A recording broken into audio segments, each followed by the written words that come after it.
Hello everyone, welcome back to my YouTube channel. आज इस video में हम डिस्कस करेंगे इस्लामिक स्टडीज़ का क्वेश्चन पेपर। ये हमारे पास 2016 का क्वेश्चन पेपर है और यहाँ पे जो हम डिस्कस करेंगे वो करेंगे पार्ट ए। पार्ट ए मतलब यहाँ पे हम ऑब्जेक्टिव वाला जो क्वेश्चन पेपर है, ऑब्जेक्टिव टाइप क्वेश्चंस जो हैं वो वाला डिस्कस करने वाले हैं। और सब्जेक्टिव का मैं एक अलग से वीडियो बनाऊँगी जिसमें उस वीडियो में मैं आपको एक्सप्लेन करूँगी कि किस तरीके से हम आंसर्स लिख सकते हैं। इस्लामिक स्टडीज़ के जो सब्जेक्टिव के क्वेश्चंस आते हैं वही क्वेश्चंस लेके उनके आंसर्स मैं आपको बताऊँगी और क्या क्या पॉइंट्स और आप अच्छे से लिख सकते हैं, एक इफ़ेक्टिव आंसर लिख सकते हैं जिससे बहुत अच्छा इंप्रेशन पड़े एग्जामिनर पर। सो वो वीडियो बाद में मैं अपलोड करूँगी। पहले हम यहाँ पे ऑब्जेक्टिव वाले क्वेश्चन पेपर सारे डिस्कस कर लेते हैं। सो मैंने 2021 का भी डिस्कस कर दिया है, 2017 का, 20 का तो ऑलरेडी चैनल पे अपलोड है। चैनल डिस्क्रिप्शन में आपको लिंक मिल जाएगा, वहाँ से जाके आप देख लीजिएगा। और इस वाले वीडियो में हम 2016 का क्वेश्चन पेपर डिस्कस करने वाले हैं। और यहाँ पे जो हमारे पास सेट है, सेट ए है हमारे पास यहाँ पे। सो अब स्टार्ट कर देते हैं वीडियो। यहाँ पे अब हम क्वेश्चन देखते हैं। ये सारी इंस्ट्रक्शंस लिखी हुई हैं, ये जब आप जाएंगे तो पढ़ लीजिएगा। सो यहाँ पे फर्स्ट क्वेश्चन जो है, फर्स्ट क्वेश्चन यहाँ पे the Arabs belong to, Arabs किस रेस से बिलोंग करते हैं। So the right answer is Semitic race, Semitic race is the right answer. और फिर सेकेंड क्वेश्चन यहाँ पे है the city of Mecca was established by, Mecca city जो है वो किसने इस्टेब्लिश करी है। The right answer is Ibrahim, Hazrat Ibrahim अलैहिस्सलाम। हज़रत इब्राहिम अलैहिस्सलाम ने मक्का सिटी, जो मक्का शहर है, वो इस्टेब्लिश किया है हज़रत इब्राहिम अलैहिस्सलाम ने। The next question is Saudi Arabia is situated in, Saudi Arabia कहाँ सिचुएटेड है, मतलब यहाँ पे पूछा गया ऑस्ट्रेलिया एशिया, मतलब किस कॉन्टिनेंट में है सऊदी अरेबिया। तो सऊदी अरेबिया जो है वो एशिया का पार्ट है। The right answer is Asia.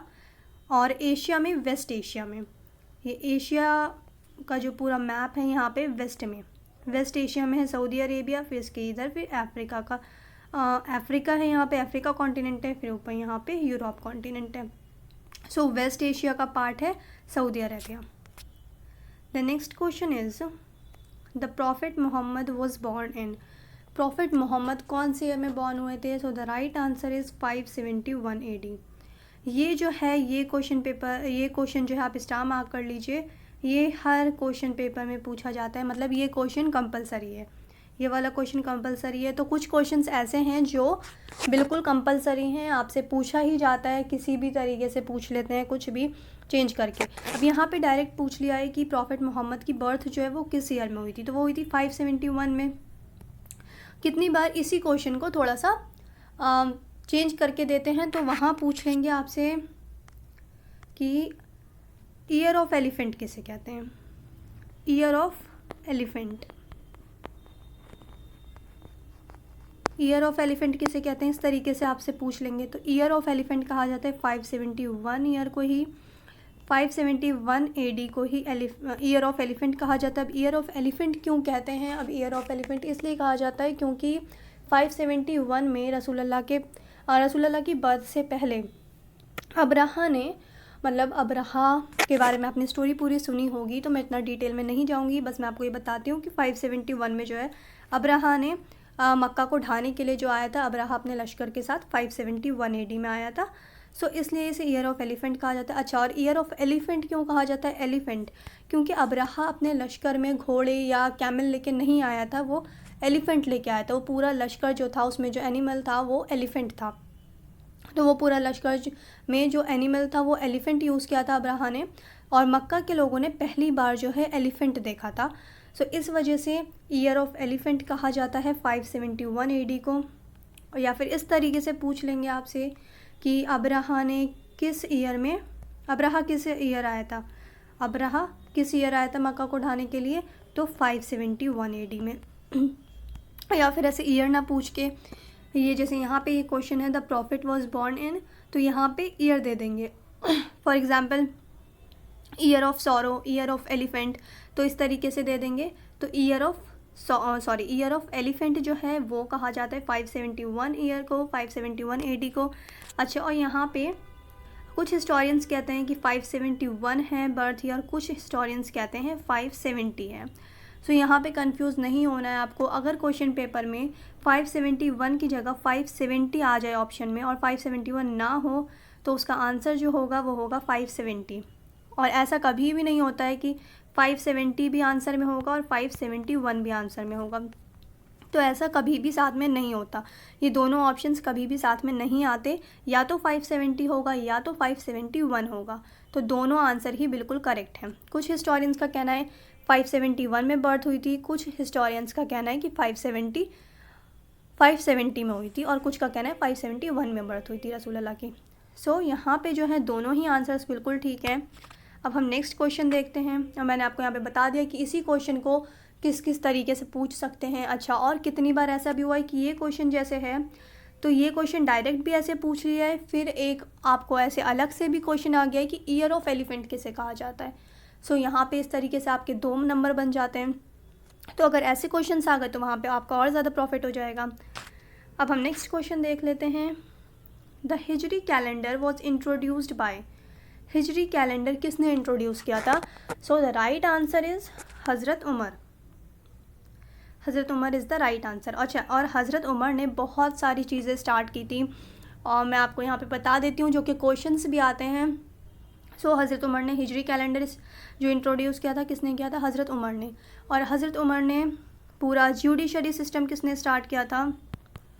Judiciary system किसने स्टार्ट किया था? हज़रत उमर ने। अच्छा, एग्जीक्यूटिव और ज्यूडिशरी किसने अलग किया था? एग्जीक्यूटिव एंड ज्यूडिशरी किसने स्टार्ट किया था? किसने अलग अलग किया था दोनों को? तो वो भी किया था हज़रत उमर ने। और हज़रत उमर से रिलेटेड और क्वेश्चन पूछे जाते हैं कि हाँ यस कि पेंशन का जो सिस्टम है, आज आप देखते हैं कि रिटायरमेंट के बाद भी लोगों को पैसे मिलते हैं तो पेंशन बोला जाता है, उसे कि पेंशन मिलता है। तो ये पेंशन वाला सिस्टम किसने स्टार्ट किया था, इंट्रोड्यूस किया था? ये भी किया था हज़रत उमर ने। और पेंशन के अलावा एक तो कैलेंडर और आर्मी वगैरह का जेल का कॉन्सेप्ट किसने स्टार्ट किया था? जेल का कॉन्सेप्ट स्टार्ट किया था हज़रत उमर ने। तो काफ़ी सारी चीज़ें की थी हज़रत उमर रज़ियल्लाहु ताला अन्हु ने। इस पे मैं एक डिटेल वीडियो भी बनाऊंगी आपके लिए, और मैंने इस्लामिक हिस्ट्री सीरीज़ जो पूरी बनी हुई है चैनल पे, उसमें भी मैंने आपको करवाया है, आप वहाँ से भी जाके देख सकते हैं। सो हज़रत उमर की काफ़ी सारी अचीवमेंट्स, जो उनका कंट्रीब्यूशन रहा है, वो सारी चीज़ें अच्छे से हम डिटेल में और अलग से वीडियो में करेंगे। और मैंने पहले भी कराया है आपको इस्लामिक हिस्ट्री सीरीज़ में, वहाँ मैंने क्वेश्चन के फॉर्म में कराया है, तो आप वहाँ से भी जाकर अच्छे से पढ़ लीजिएगा, डिस्क्रिप्शन में आपको लिंक मिल जाएगा। सो इसका जो आंसर है वो है Hazrat Umar. The next question is how many chapters और सूरा in the Quran are in the Quran? So the right answer is 114। कितनी सूरत है कुरान में, कितनी सूरा है, कितने चैप्टर्स हैं? सो 114 चैप्टर्स हैं कुरान में, 114 chapters. The next question is who was the 4th caliph among pious caliphs? जो 4 खलीफा गुजरे हैं, 4 राशिदुन कैलिफ या राशिदुन खलीफा जिसे कहा जाता है, तो जो वो 4 थे हमारे बड़े खलीफा जो गुजरे, उनमें से 4th नंबर के कौन थे? तो 4th नंबर के जो खलीफा थे वो थे हज़रत Ali. The right answer is Hazrat Ali. हज़रत अबू बकर पहले खलीफा थे, हज़रत उमर दूसरे खलीफा थे, हज़रत उस्मान तीसरे खलीफा थे, और हज़रत अली 4th नंबर के खलीफा थे। So the right answer is Hazrat Ali. The next question is, अच्छा यहाँ पे मैं आपको एक क्वेश्चन बताती हूँ।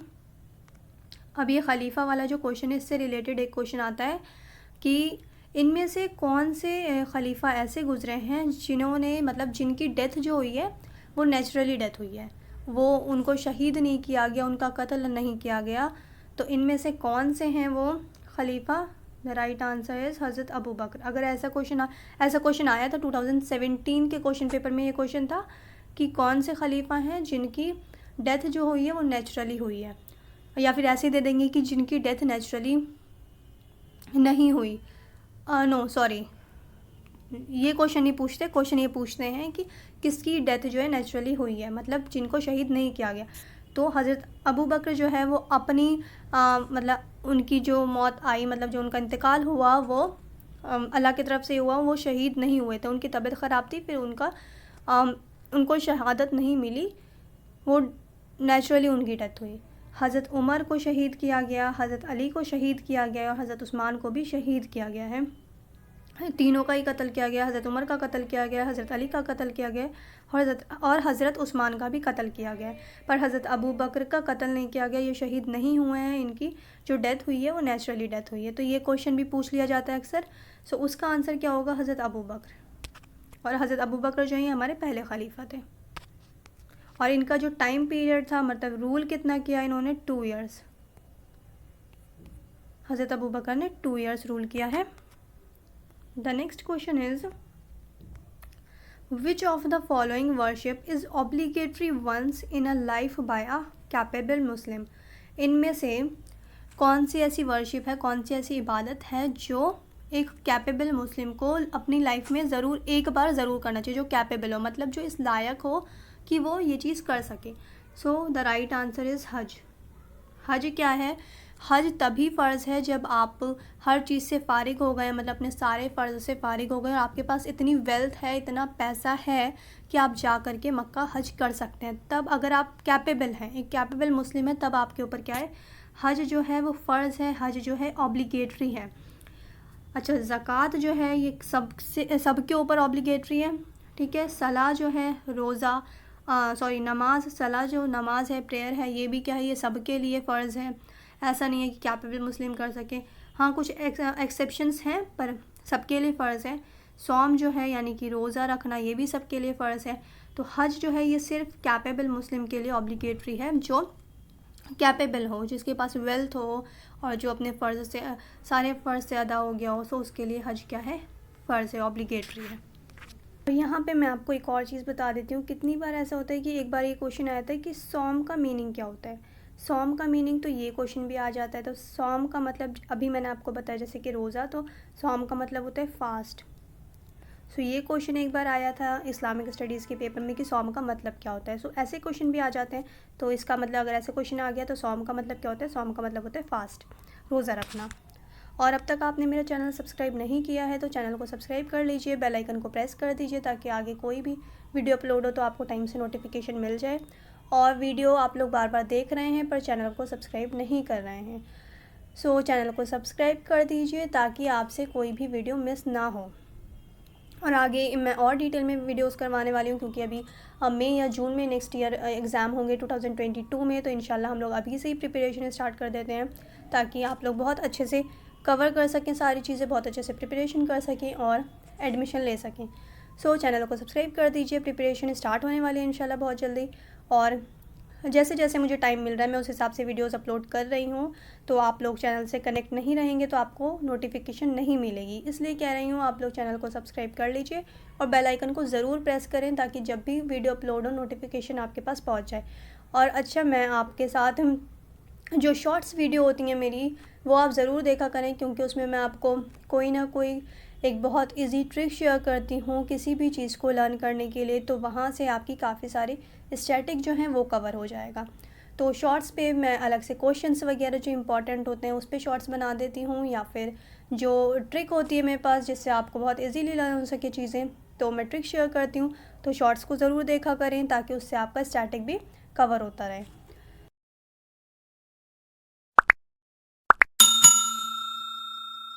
The next question is, Hazrat Amir Muawiya belongs to the tribe of. यहाँ अमीर मुआविया का ट्राइब पूछा है कि ये किस ट्राइब से बिलोंग करते थे। पहले मैं आपको आंसर बताती हूँ, उसके बाद इनसे रिलेटेड और भी इंपॉर्टेंट क्वेश्चंस हम डिस्कस करेंगे। सो यहाँ पे जो आंसर है, अमीर मुआविया बेसिकली बिलोंग करते थे बनी उमैया से, ट्राइब ऑफ बनी उमैया। बनी उमैया जो था इनका क्लेम था, इनका ट्राइब था बनी उमैया। सो the right answer is Bani Umayya. और अमीर मुआविया से रिलेटेड और कौन से क्वेश्चंस पूछे जाते हैं? सो एक क्वेश्चन ये पूछा जाता है कि who was the founder of Umayyad dynasty. Who was the founder of Umayyad dynasty. So ये जो थे अमीर मुआविया, ये उम्मयद डायनेस्टी के फाउंडर थे। हज़रत अमीर मुआविया उम्मयद डायनेस्टी के फाउंडर थे। और उम्मयद डायनेस्टी से रिलेटेड एक और इम्पॉर्टेंट क्वेश्चन पूछा जाता है कि फर्स्ट मुस्लिम एम्पायर या फर्स्ट मुस्लिम डायनेस्टी कौन सी थी। तो first Muslim dynasty, first Muslim empire जो थी वो थी उम्मयद डायनेस्टी। और या फिर इसी क्वेश्चन को इस तरीके से पूछ लेते हैं कि फर्स्ट मुस्लिम डायनेस्टी यानी कि उम्मयद डायनेस्टी किसने इस्टेब्लिश की। सो इस्टेब्लिश किसने की थी? हज़रत अमीर मुआविया ने। हज़रत अमीर मुआविया किस ट्राइब से बिलोंग करते थे? अमीर मुआविया बिलोंग करते थे बनी उमैया से, बनी उमैया से बिलोंग करते थे। और अमीर मुआविया कौन थे? हज़रत अमीर मुआविया जो हैं ये थे हज़रत उस्मान के कज़न, उस्मान रज़ियल्लाहु ताला अन्हु के कज़न थे ये। यहाँ पे ये हमारे थर्ड कैलिफ की बात हो रही है, हज़रत उस्मान की हमारे थर्ड कैलिफ थे और अमीर मुआविया इनके कज़न थे। सो कितनी बार जो है ये क्वेश्चन पूछा जाता है। हज़रत उस्मान का ट्राइब पूछ लेते हैं। हज़रत उस्मान का ट्राइब कौन सा हुआ? जब अमीर मुआविया इनके कज़न थे तो हज़रत उस्मान का ट्राइब जो है वो भी किस ट्राइब से बिलोंग करते थे? बनी उमैया से। The right answer is Bani Umayya. Move to the next question. The next question is, अच्छा, और आप लोग जो कैलिफ के बारे में पढ़ के जाएंगे, वैसे तो मैं अपनी वीडियोस में डिस्कस भी करूँगी और मैंने की भी है, जो इस्लामिक हिस्ट्री सीरीज़ है उसमें मैंने एज ए क्वेश्चंस की तरह वहाँ पे आपके साथ डिस्कस किया है। तो जो ट्राइब है, क्लेन वगैरह जो हैं कैलिफ के, वो अच्छे से पढ़ कर जाइएगा। जो अचीवमेंट्स हैं, जो कंट्रीब्यूशन है उनका इस्लामिक हिस्ट्री में, वर्ल्ड हिस्ट्री में, तो वो सारी चीज़ें बहुत अच्छे से पढ़ कर जाइएगा। अब यहाँ पे हम नेक्स्ट क्वेश्चन देखते हैं। यहाँ पे नेक्स्ट क्वेश्चन है, द फर्स्ट रिवीलेशन और वही was sent to the prophet Muhammad in. रसूल अल्लाह पे जो पहली वही नाजिल हुई, यानी कि जो पहली कुरान की आयत नाजिल हुई, वो कौन से गार में हुई, कौन से केव में हुई? सो जब रसूल अल्लाह गार हिरा में इबादत कर रहे थे उस वक्त फ़र्स्ट वही जो है नाजिल हुई थी रसूल अल्लाह पे। The right answer is cave of Hira और गार हिरा। Cave of Hira is the right answer. The next question is, अच्छा, और यहाँ पे इससे एक और क्वेश्चन रिलेट करके मैं आपको बताती हूँ। वो क्वेश्चन भी अक्सर पूछा जाता है एग्ज़ाम में, या फिर क्या पता इसमें भी पूछा हो। हम अभी आगे डिस्कस करेंगे तो देख लेंगे कि फ़र्स्ट वही जो है ये किस ईयर नाजिल हुई। तो ये कौन सी ईयर में नाजिल हुई थी? 610 में, 610 AD में फ़र्स्ट वही नाजिल हुई थी, फ़र्स्ट रिवीलेशन नाजिल हुई थी रसूल अल्लाह पे। ईयर कौन सा था? वो 610 AD, 610 AD, ठीक है। और जो केव था वो था केव ऑफ हिरा। और यहाँ पे एक और क्वेश्चन पूछा जाता है इससे रिलेटेड वही से कि हाँ, रसूल अल्लाह की एज क्या थी जब फर्स्ट वही नाजिल हुई आप पर, तो उस वक्त आपकी उम्र क्या थी? तो उस वक्त रसूल अल्लाह 40 ईयर्स के थे, 40 साल के थे उस वक्त रसूल अल्लाह जब उन पे फ़र्स्ट वही नाजिल की गई। और जो किस केव में की गई? केव ऑफ हिरा में की गई थी। और ईयर कौन सा था? ईयर था 610 AD। अब हम नेक्स्ट क्वेश्चन देखते हैं। मैं एक क्वेश्चन में ही आपको 3-4 क्वेश्चंस कवर करवा रही हूँ, क्योंकि ऐसे क्वेश्चंस पूछे जाते हैं और कहीं ना कहीं आपको दिख जाएगा, जो मैंने पहले भी क्वेश्चन डिस्कस किए हैं आपके साथ क्वेश्चन पेपर, उनमें ये क्वेश्चंस पूछे गए हैं। तो आप वहाँ से जाकर पढ़ लीजिएगा, मैं आपको डिस्क्रिप्शन में लिंक दे दूँगी। अब नेक्स्ट क्वेश्चन देखते हैं। What is the literal meaning of Islam? Literal meaning of Islam, the right answer is, यहाँ पे है पीस। एक तो मतलब होता है इस्लाम का submission to God, submission to God और पीस। तो यहाँ पे सबमिशन नहीं है, यहाँ पे पीस है, सो इसका राइट आंसर होगा यहाँ पे peace. The next question is, Imam Abu Hanifa was born in. Imam Abu Hanifa की बर्थ कहाँ हुई थी? So the right answer is Kufa. Kufa में जो है ये बर्थ हुई थी हज़रत इमाम अबू हनीफ़ा की। और इनका जो रियल नेम है इमाम अबू हनीफ़ा का, इनका रियल नेम क्या है? नौमान इब्न साबित और ताबित, नौमान इब्न ताबित। नाम भी पढ़ लीजिएगा। जो ये जो इमाम्स हैं, 4 इमाम जो हैं, सो उनके जो रियल नेम है, उनकी जो बर्थ ऑफ प्लेस है और डेथ ऑफ प्लेस है, तो ये सब अच्छे से पढ़ लीजिएगा, ये सब पूछा जाता है। और इनका जो यहाँ पे रियल नेम है, अबू हनीफ़ा का क्या नाम है? हज़रत अबू हनीफ़ा का नाम है नौमान इब्न ताबित। नौमान इब्न ताबित जो है ये इनका रियल नेम है। और इनकी जो पैदाइश हुई थी वो कहाँ हुई थी? कूफ़ा में हुई थी। अब नेक्स्ट क्वेश्चन देखते हैं। The next question is, the founder of Anglo Indian Oriental College was. Anglo Indian Oriental College के फाउंडर कौन थे? So the right answer is sir Syed Ahmad Khan. Sir Syed Ahmad Khan Anglo Indian Oriental College के फाउंडर थे। और ये Anglo Indian Oriental college कौन सा college है? ये जिसे आज हम अलीगढ़ मुस्लिम यूनिवर्सिटी कहते हैं, AMU अलीगढ़ मुस्लिम यूनिवर्सिटी का जो पुराना नाम आप कह लीजिए क्या है, एंग्लो इंडियन ओरिएंटल कॉलेज।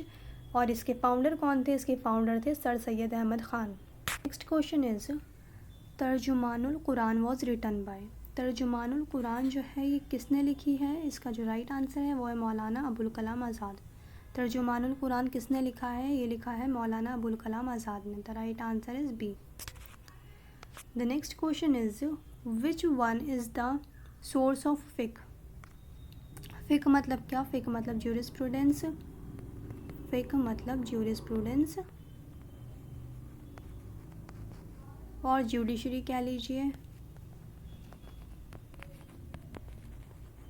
सो यहाँ पे पूछा गया है कि इसका जो सोर्स है, फ़िक़्ह का सोर्स इनमें से कौन कौन सा है? So the right answer is हदीस। इनमें से ऑप्शंस के अकॉर्डिंग हदीस है। सोर्सेज ऑफ फ़िक़्ह जो होते हैं, सबसे पहला होता है कुरान, फिर होता है हदीस, और उसके बाद भी होता है क्यास हो गया, क्यास होता है, इजमा होता है। तो ये चार जो होते हैं, ये चार मेजर सोर्सेज होते हैं किसके? फ़िक़्ह के। सोर्सेज ऑफ फ़िक़्ह है कुरान, हदीस, क्यास एंड इजमा। सो इसमें ऑप्शंस में है हदीस। So the right answer is hadith.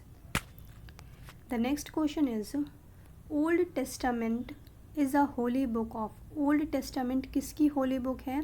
The right answer is Jews. Jews की होली बुक है Old Testament. The next question is who was the first education minister of independent India.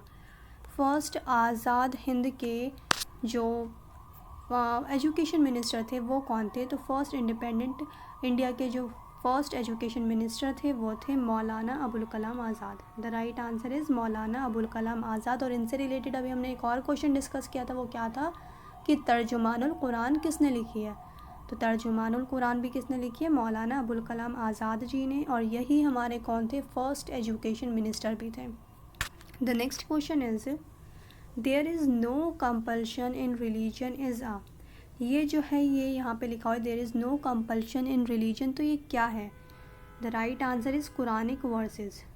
ये कुरान की एक आयत है। There is no compulsion in religion मतलब कि मज़हब के मामले में ज़बरदस्ती नहीं है कि आप किसी को भी ज़बरदस्ती अपना मज़हब इख्तियार करने के लिए आप किसी को फ़ोर्स नहीं कर सकते। There is no compulsion in religion. तो ये क्या है? ये एक आयत है कुरान की, कुरानिक वर्स है। The right answer is Quranic verse. The next question is Sadaqatul Fitr is related to. सदाकतुल फ़ित्र किससे रिलेटेड है? द राइट आंसर इज़ ज़कात। जैसे कि आपको नाम पढ़ के ही समझ आ गया होगी कि सदाकतुल फ़ित्र मतलब सदका। फर्स्ट यहाँ पे जो वर्ड आ रहा है वो सदका आ रहा है, तो सदका ज़कात। तो ये किससे रिलेट है? ये है ज़कात से related. The right answer is zakat. The next question is Sihah Sitta are the books of hadith. सिहाए सित्ता क्या है? ये बुक्स ऑफ हदीस है, हदीस की किताबें हैं सिहाए सित्ता। सिहा मतलब क्या होता है? सिहा मतलब होता है 6। ये जो है बुक्स ऑफ हदीस है सिहाए सित्ता, ये 6 ऑथेंटिक बुक्स हैं, 6 ऑथेंटिक बुक्स हैं हदीस की जिन्हें सिहाए सित्ता कहा जाता है। So the right answer is books of hadith. The next question is Rabia Basri was a mystic. The right answer is mystic. The next question is Khwaja Moinuddin belongs to the. Khwaja Moinuddin किस सिलसिले से बिलोंग करते थे? सो ये चिश्तिया सिलसिले से बिलोंग करते थे। The right answer is Chishtiya सिलसिला। पूरा नाम जब आप लेते होंगे, पूरा नाम जब सुना होगा आपने किसी के मुंह से, तो यही बोलते हैं कि ख्वाजा मोइनुद्दीन चिश्ती। सो चिश्ती से चिश्तिया लर्न कर लीजिएगा इजीली कि मोइनुद्दीन चिश्ती जो है, ख्वाजा मोइनुद्दीन चिश्ती, ये किस सिलसिले से हैं? ये चिश्तिया सिलसिले से हैं। The next question is the tomb of Tipu Sultan is located at. Tipu Sultan कहाँ के रूलर थे? टीपू सुल्तान थे मैसूर के रूलर। उनकी जो टॉम्ब है वो भी कहाँ है? मैसूर में। The right answer is Mysore. The next question is who was the last emperor of Mughal dynasty in India. Mughal dynasty के जो लास्ट रूलर थे इंडिया में वो कौन थे? The right answer is Bahadur Shah Zafar. Bahadur Shah Zafar last ruler थे मुग़ल डायनेस्टी के, और मुग़ल डायनेस्टी का जो एंड ईयर था, मतलब जो पूरी तरीके से ख़त्म हो गई थी मुग़ल डायनेस्टी, वो कौन से ईयर में हुई थी? 1857 में। 1857 में बहादुर शाह ज़फ़र थे उस वक्त, और ये लास्ट रूलर थे मुग़ल डायनेस्टी के। अच्छा, और इस्टेब्लिश कब हुई थी? इस्टेब्लिश हुई थी मुग़ल डायनेस्टी इस्टेब्लिश हुई थी 1526 में, after the first battle of Panipat in 1526। The next question is Shahjahanabad is the old name of. Shahjahanabad old name किसका है, किस सिटी का है? So the right answer is Delhi. Delhi का पुराना नाम क्या है? Shahjahanabad. The next question is who was the first chancellor of Jamia Millia Islamia. First chancellor पूछा है यहाँ पे कि फ़र्स्ट चांसलर कौन थे जामिया मिलिया इस्लामिया के? फ़र्स्ट चांसलर थे हाकिम अजमल ख़ान। हाकिम Ajmal Khan is the right answer. और यहाँ पे जामिया से रिलेटेड बहुत क्वेश्चंस पूछे जाते हैं, मतलब 80% चांस होता है कि आप जामिया का अगर एंट्रेंस देने जा रहे हैं, कोई भी एंट्रेंस किसी भी सब्जेक्ट के लिए, किसी भी कोर्स के लिए आप एंट्रेंस देने जा रहे हैं जामिया का, तो वहाँ 80% पॉसिबिलिटीज़ होती हैं कि जामिया से रिलेटेड कोई ना कोई क्वेश्चन आपसे पूछा जाए। तो मैंने इस पर भी वीडियो बना रखी है कि जामिया के इस्टेब्लिशमेंट, जामिया की जो इम्पॉर्टेंट पर्सनालिटीज़ गुजरे हैं, जो फाउंडर थे, उन सब के बारे में मैंने डिटेल में डिस्कस किया है। तो वहाँ से आप जा कर के जामिया वाला जो आपको टॉपिक होगा वो कवर हो जाएगा, तो आपको डिस्क्रिप्शन में लिंक मिल जाएगा, वहाँ से जाकर पढ़ लीजिएगा। एग्ज़ाम के पर्सपेक्टिव से ही है वो वीडियो, सारी इंपॉर्टेंट चीज़ें जो हैं उसमें मैंने डिस्कस की हैं, तो आपका जामिया वाला पार्ट वहाँ से कवर हो जाएगा अच्छे से। वो जाके आप वीडियो देख लीजिएगा, डिस्क्रिप्शन में आपको लिंक मिल जाएगा। और अब तक आपने चैनल को सब्सक्राइब नहीं किया है तो चैनल को सब्सक्राइब कर लें ताकि आगे की अपडेट आपको टाइम से मिल जाए। नेक्स्ट क्वेश्चन देख लेते हैं। The next question is who among the following was the first prophet on this planet earth. Earth पे यानी कि ज़मीन पर, जो इस प्लानट पर पहले जो प्रॉफिट थे वो कौन थे? द राइट आंसर इज़ हज़रत आदम। हज़रत आदम अलैहिस्सलाम फर्स्ट प्रॉफिट थे। Question is who was the founder of Jamaat Islami. Jamaat Islami के फाउंडर कौन थे? जमात इस्लामी के फाउंडर थे मौलाना अबुल आला मौदूदी। अबुल आला मौदूदी ये फाउंडर हैं जमात इस्लामी के, और जमात इस्लामी 1941 में फाउंड की गई थी। द राइट आंसर इज़ मौलाना मौदूदी। अब नेक्स्ट क्वेश्चन देखते हैं। द नेक्स्ट क्वेश्चन इज़ मस्जिद कुव्वतुल इस्लाम वॉज बिल्ट ड्यूरिंग। मस्जिद कुव्वतुल इस्लाम ये किसके टाइम पीरियड पे बनवाई गई थी, किसने बनवाई थी? सो यहाँ पे the right answer is Sultan Aibak's reign. Sultan Aibak's reign मतलब जो कुतुबुद्दीन ऐबक थे, उन्होंने बनवाया था मस्जिद कुव्वतुल इस्लाम। बनवाया किसने था? यहाँ पे रेन पूछ लिया है, ठीक है, तो ये पूरा रेन जो चल रहा था ऐबक्स रेन था, और जो फाउंडर थे वो कौन थे? इस मस्जिद की एस्टैब्लिश किसने करवाई है, बिल्ड किसने करवाई है? वो करवाई है कुतुबुद्दीन ऐबक ने। कुतुबुद्दीन ऐबक। और कुतुबुद्दीन ऐबक जो हैं ये दिल्ली सल्तनत के 1206 में दिल्ली सल्तनत इस्टेब्लिश हुई है, और दिल्ली सल्तनत के जो फाउंडर हैं वो कौन हैं? कुतुबुद्दीन ऐबक। या फिर कह लीजिए स्लेव डायनेस्टी के, कितनी बार पूछ लेते हैं कि स्लेव डायनेस्टी के फाउंडर कौन हैं। सो स्लेव डायनेस्टी के फाउंडर कौन हैं? कुतुबुद्दीन ऐबक। कुतुबुद्दीन ऐबक ने मस्जिद कुव्वतुल इस्लाम बनवाया। किसने? कुतुबुद्दीन ऐबक ने। और ये जो फाउंडर थे ये दिल्ली सल्तनत के फाउंडर भी किसे कहा जाता है? दिल्ली सल्तनत जो पूरा 1206 से लेकर के 1206 से 1526 का जो पूरा टाइम पीरियड है, इसमें 5 डायनेस्टीज़ गुजरी हैं, 5 डायनेस्टीज़ ने रूल किया है। तो पूछा जाता है कितनी बार ये क्वेश्चन कि दिल्ली सल्तनत के जो फाउंडर थे वो कौन थे? तो फाउंडर जो थे दिल्ली सल्तनत के वो थे कुतुबुद्दीन ऐबक। और कुतुबुद्दीन ऐबक ने 1206 में पूरी एक डायनेस्टी इस्टेब्लिश की थी, दिल्ली सल्तनत इस्टेब्लिश की थी। उसे स्लेव डायनेस्टी भी कहा जाता है, ममलूक डायनेस्टी भी कहा जाता है। वैसे इसको स्लेव डायनेस्टी, इंडिया में जो इन्होंने रूल किया उसे स्लेव डायनेस्टी कहा जाता है, और जो सेंट्रल एशिया वगैरह में, मिडल ईस्ट में जो रूल किया था स्लेव डायनेस्टी के रूलर्स ने, तो वहाँ उन्हें ममलूक डायनेस्टी कहा जाता है। सो कितनी बार ये क्वेश्चन पूछ लेते हैं कि ममलूक का मतलब क्या होता है? सो ममलूक डायनेस्टी क्यों कहा जाता है? तो ममलूक का मतलब एक क्वेश्चन पेपर में पूछा गया था कि ममलूक का वर्ड जो है दिल्ली सल्तनत में जो रूलर थे कुतुबुद्दीन ऐबक, उनकी डायनेस्टी को ममलूक डायनेस्टी भी कहा जाता है। तो इसका मतलब क्या होता है? तो ममलूक का मतलब बेसिकली होता है स्लेव। सो स्लेव डायनेस्टी कहा जाता है। अच्छा, स्लेव डायनेस्टी क्यों कहा जाता है? कुतुबुद्दीन ऐबक की जो पूरी डायनेस्टी थी, इसको क्यों कहा जाता है स्लेव डायनेस्टी? क्योंकि कुतुबुद्दीन ऐबक जो थे ये खुद एक स्लेव थे, ये खुद एक ग़ुलाम थे और इन्होंने एक पूरी डायनेस्टी इस्टेब्लिश की, इन्होंने रूल किया। ये पहले ऐसे स्लेव थे जिन्होंने इंडिया में जो आई एम एक पूरी जो फर्स्ट मुस्लिम जो हम कह लें कि जो रूल किया है किसी फर्स्ट मुस्लिम ने इंडिया में आके पूरी इस्टेब्लिश जो पूरी डायनेस्टी इस्टेब्लिश की है, वो किसने की है? वो एक स्लेव थे और उन्होंने यहाँ एज ए किंग पूरा कंट्री जो है पूरी दिल्ली सल्तनत इस्टेब्लिश की, पूरी एक एम्पायर, पूरी एक डायनेस्टी इस्टेब्लिश की। तो इस वजह से स्लेव डायनेस्टी कहा जाता है, क्योंकि वो खुद एक स्लेव थे। और इसका जो आंसर है मस्जिद अल कुव्वतुल इस्लाम ये किसके रेन में बना है? ये सुल्तान ऐबक्स के रेन में बना है। The right answer is B. Move to the next question. The next question is imam Abu Hanifa was born at. ये क्वेश्चन तो हमने ऊपर भी डिस्कस किया था, सो रिपीट हो गया ये question. The right answer is Kufa. The next question is Sahih Bukhari is a book of. Sahih Bukhari किसकी बुक है? अभी मैंने आपको ऊपर सिहा सित्ता के बारे में बताया था। सो सिहा सित्ता मैंने आपको बताया था 6 ऑथेंटिक बुक्स हैं किसकी? हदीस की। और उन 6 बुक में से एक बुक कौन सी है? सही बुखारी। उन 6 ऑथेंटिक बुक्स में से एक बुक जो है वो है सही बुखारी। और वो बुक्स मैंने आपको बताई थी वो कौन सी बुक्स हैं? 6 ऑथेंटिक हदीस की बुक्स हैं। सो सही बुखारी क्या है? ये हदीस की बुक है। The right answer is hadith. The next question is name the angel who communicated वही और revelation to the profits.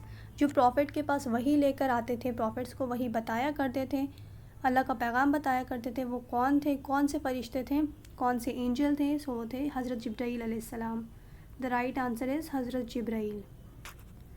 Move to the next question. The next question is tauheed risala आखिरा are. तौहीद रिसाला और आखिरा ये क्या हैं? तौहीद रिसाला और आखिरा जो हैं ये हैं articles of faith. Articles of faith and pillars of Islam. इन दोनों में बहुत ज़्यादा कन्फ्यूज़न होती है स्टूडेंट्स को, तो मैंने इस पे दोनों टॉपिक पे अलग अलग वीडियो बनाई हुई ताकि आपका सारे डाउट क्लियर हो जाएं। तो डिस्क्रिप्शन में आपको लिंक मिल जाएगा। इस्लामिक हिस्ट्री सीरीज़ में फर्स्ट एंड सेकंड वीडियो है इन्हीं दोनों टॉपिक पे, पिलर्स ऑफ इस्लाम पे एंड आर्टिकल्स ऑफ फेथ पे। तो वो जाकर आप अच्छे से देख लीजिएगा, वहाँ आपका पूरा डाउट क्लियर हो जाएगा कि आर्टिकल्स ऑफ फेथ क्या होते हैं एंड पिलर्स ऑफ इस्लाम क्या होते हैं। सो यहाँ पे मैं बस आपको आंसर बताऊँगी और वो वीडियो जाके देख लीजिएगा, आपको पूरा क्लियर हो जाएगा अच्छे से कि हमारे जो आर्टिकल्स ऑफ फेथ हैं वो कौन कौन से होते हैं, कितने होते हैं, क्या होते हैं, वो सारी चीज़ें वहाँ आपको क्लियर हो जाएगी। पिलर्स ऑफ इस्लाम क्या होते हैं, पिलर्स ऑफ इस्लाम कितने होते हैं, और ये सारी चीज़ें मैंने दोनों वीडियो में डिस्कस कराई है। और बाकी उसके बाद फिर प्रॉफिट लाइफ करवाई है, फिर उसके बाद मैंने कैलिफ की लाइफ डिस्कस करी है, खलीफाओं के बारे में डिस्कस किया है। सो पूरी सीरीज़ है इस्लामिक हिस्ट्री सीरीज़, उसका लिंक भी आपको डिस्क्रिप्शन में मिल जाएगा, वहाँ से आप अच्छे से पढ़ लीजिएगा। अब नेक्स्ट क्वेश्चन देखते हैं। The next question is what does OIC stand for. OIC की फुल फॉर्म क्या है? यहाँ पे बेसिकली जो फुल फॉर्म पूछी है। सो OIC एक मुस्लिम ऑर्गेनाइजेशन है। OIC की फुल फॉर्म क्या है? Organisation of Islamic cooperation. The right answer is A, organisation of Islamic cooperation. अच्छा, कंट्रीज़, कॉन्फ्रेंस, कोऑपरेशन, तो यहाँ पे सिर्फ लास्ट वर्ड मत देख लीजिएगा, यहाँ पे ऑर्गेनाइजेशन ऑफ इंटरनेशनल कोऑपरेशन, तो ये नहीं है। ये इसका मतलब क्या है? OIC का मतलब है ऑर्गेनाइजेशन ऑफ इस्लामिक कोऑपरेशन। और इसमें जो है 67 कंट्रीज़ हैं टोटल, 67 और 57, आई एम नॉट श्योर, ये एक बार देख लीजिएगा। कंट्रीज़ भी पूछ लेते हैं, 57 हैं या फिर 67 कंट्रीज़ हैं। सो ये आप जाकर एक बार देख लीजिएगा। और ये जो पूरा एक ग्रुप है, ऑर्गेनाइजेशन है, इसमें सिर्फ इस्लामिक कंट्रीज़ हैं। और ये फॉर्म कब हुई थी, फाउंड कब हुई थी, इस्टेब्लिश कब हुई थी OIC? 1969 में। ईयर भी पूछते हैं इसका अक्सर। सो 1969 में OIC इस्टेब्लिश हुई थी। फुल फॉर्म क्या है? Organisation of Islamic cooperation. Move to the next question. The next question is, which of the following is the definition of tasawwuf? tasawwuf का मतलब क्या होता है? tasawwuf का मतलब होता है purification of soul. The right answer is D, purification of soul. The next question is, the followers of Hazrat Musa are known. हज़रत मूसा के जो फॉलोवर्स हैं उन्हें क्या कहा जाता है? हज़रत मूसा के फॉलोवर्स को ज्यूज़ यहूदी सुना होगा आपने. यहूदी किसे कहा जाता है? यहूदी ज्यूज़ को कहा जाता है. ज्यूज़ जो हैं वो हज़रत मूसा के फॉलोवर्स हैं. हज़रत मूसा के फॉलोवर्स को क्या कहा जाता है? Jews. The right answer is Jews. The next question is, who among the following caliphs nominated a 6 members committee to choose the caliph? इनमें से कौन से कैलिफ ने 6 लोगों की कमेटी बनाई थी अपने बाद जो कैलिफ हों, मतलब कि कौन से कैलिफ हैं जिन्होंने कमेटी बनाई थी कि मेरे बाद कौन रूल करेगा, मेरे बाद कौन खलीफा बनेगा? तो खलीफा का सिलेक्शन करने के लिए 6 लोगों की कमेटी बनाई थी कि इन 6 में से कोई एक नेक्स्ट खलीफा होगा. तो ये कमेटी बनाई थी हज़रत उमर ने बनाई थी. और इनमें से ये जो 6 मेंबर्स थे इनमें से कुछ लोगों ने अपना नाम वापस ले लिया था और जो सिलेक्शन हुआ था फिर उसके बाद जो चूज़ किए गए थे थर्ड कैलिफ वो कौन थे? हज़रत उस्मान. तो ये हमारे थर्ड कैलिफ थे. और ये जो कमेटी बनाई थी 6 मेंबर्स की कैलिफ को चूज़ करने के लिए वो किसने बनाई थी? हज़रत उमर ने. The right answer is Hazrat Umar. Move to the next question. The next question is, which one of the following statement is true? यहाँ पे स्टेटमेंट्स दिए हैं, यहाँ पे पूछा है कि इनमें से कौन सी सही है. सो यहाँ फर्स्ट स्टेटमेंट है, इजमा इज़ अ सोर्स ऑफ तसव्वुफ. सो ये रॉन्ग स्टेटमेंट है. मैंने आपको ऊपर ही बताया था इजमा किसका सोर्स है. इजमा सोर्स है फ़िक़्ह का. इजमा किसका सोर्स है? इजमा जो है सोर्स है फ़िक़्ह का. Ijma is a source of fiqh. Harun Rashid belongs to the Umayyads. तो ये भी स्टेटमेंट गलत है. हारून रशीद जो रूलर थे ये अब्बासिड डायनेस्टी के रूलर थे. उम्मयद के नहीं थे, ये अब्बासिड डायनेस्टी के रूलर थे. अब्बासिड थे ये हारून रशीद. फिर थर्ड है, Hazrat Umar was the third pious caliph. ये भी रॉन्ग है. हज़रत उमर मैंने आपको ऊपर ही बताया था हज़रत उमर हैं सेकंड कैलिफ हैं. और थर्ड कैलिफ हैं हज़रत उस्मान. सो बचा जो है लास्ट कौन सा है? Fiqh means Islamic jurisprudence. सो ये जो है ये ट्रू स्टेटमेंट है, ये राइट स्टेटमेंट है. So the right answer is D, fiqh means Islamic jurisprudence. यहाँ ट्रू पूछा गया था कि सही स्टेटमेंट कौन सी है. सो सही स्टेटमेंट जो है वो लास्ट वाली है, fiqh means Islamic jurisprudence. Move to the next question. The next question, और ये इस क्वेश्चन पेपर का हमारा लास्ट क्वेश्चन भी है. सो हम यहाँ पे ये वाला क्वेश्चन डिस्कस कर लेते हैं. और अब तक चैनल को सब्सक्राइब नहीं किया है तो चैनल को सब्सक्राइब कर लीजिए, बेल आइकन को प्रेस कर दीजिए और वीडियो अच्छी लगे तो वीडियो को लाइक कर दीजिए. अब हम नेक्स्ट क्वेश्चन देख लेते हैं, मतलब लास्ट क्वेश्चन देख लेते हैं इस क्वेश्चन पेपर का.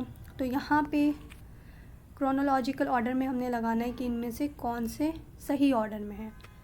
सो फर्स्ट जो थे हमारे जो फर्स्ट इमाम थे वो कौन थे? इमाम अबू हनीफ़ा. सो पहले तो हम यहाँ पे ऐसे सिलेक्शन कर लेंगे कि कौन सी स्टेटमेंट में इमाम अबू हनीफ़ा हैं. सो पहले जो है इमाम अबू हनीफ़ा एक तो ए में है, तो बी नहीं हो सकता क्योंकि यहाँ फर्स्ट पे इमाम मालिक हैं. और डी भी नहीं हो सकता क्योंकि यहाँ पे इमाम शाफ़ई है. तो बी और डी हमें कंफर्म हो गया कि बी भी नहीं हो सकता और डी भी नहीं हो सकता क्योंकि हमारे फर्स्ट इमाम जो थे वो थे इमाम अबू हनीफ़ा. सो और सेकंड थे इमाम मालिक. ए में भी सेकंड पे इमाम मालिक और सी में भी सेकंड पे इमाम मालिक हैं. और थर्ड जो थे हमारे वो थे इमाम शाफ़ई. सो यहाँ पे थर्ड तो यानी कि हमारा ए भी नहीं है. जो राइट आंसर है वो है सी. फर्स्ट इमाम थे इमाम अबू हनीफ़ा, फिर थे इमाम मालिक, देन इमाम शाफ़ई और जो लास्ट थे वो थे इमाम अहमद बिन हम्बल. अच्छा, और जो एक और किए जाते हैं कंसिडर वो भी इमाम हैं जाफ़र बिन सादिक. तो इमाम जाफ़र बिन सादिक जो हैं वो फिफ्थ इमाम है. इमाम जाफ़र बिन सादिक फिफ्थ इमाम है. तो यहाँ पे हमने ये पूरा डिस्कस कर लिया है इस्लामिक स्टडीज़ का 2016 का क्वेश्चन पेपर. अब मैं सब्जेक्टिव पे भी आगे वीडियो अपलोड हो जाएगी, सब्जेक्टिव क्वेश्चंस पे हम डिस्कस कर लेंगे. जब तक के लिए हमारे चैनल के साथ कनेक्ट रहिए. चैनल को सब्सक्राइब कर लीजिए, वीडियो को लाइक कर दीजिए और बेल आइकन को ज़रूर प्रेस कर दीजिए. अब मिलते हैं नेक्स्ट वीडियो में.